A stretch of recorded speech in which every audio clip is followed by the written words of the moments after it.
The Words Are Out is all about communication and laryngitis. This is the first segment of the 21st episode of the first season of the Book of Pooh, and Piglet, poor Piglet, wakes up one morning to find that he has laryngitis.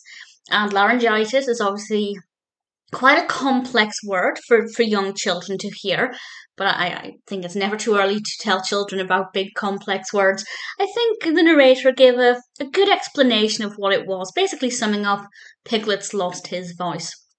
And his good friend Pooh Bear comes to visit him, and there are, of course, communication issues. And the episode is about finding ways of communication using pictures, pointing, gestures, and showing that there are other ways to communicate other than using words. Obviously, that's really helpful if a child has lost their voice, if they've got an illness or anything, or indeed laryngitis.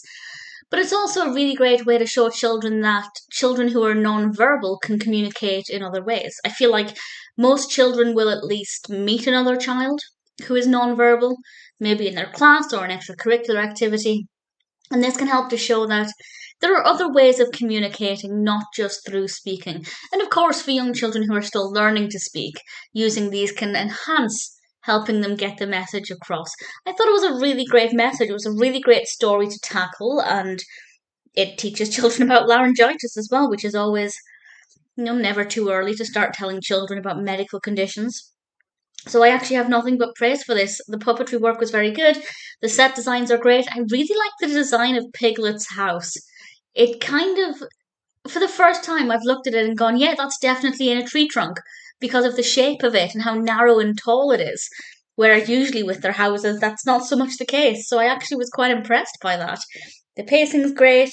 I mean, the very first scene, we learn Piglet's got laryngitis, and then Pooh Bear comes over a couple of seconds later. So it's very good. The Words Are Out is definitely a decent Book of Pooh episode. A lot of educational opportunities here, and something that I quite enjoyed myself.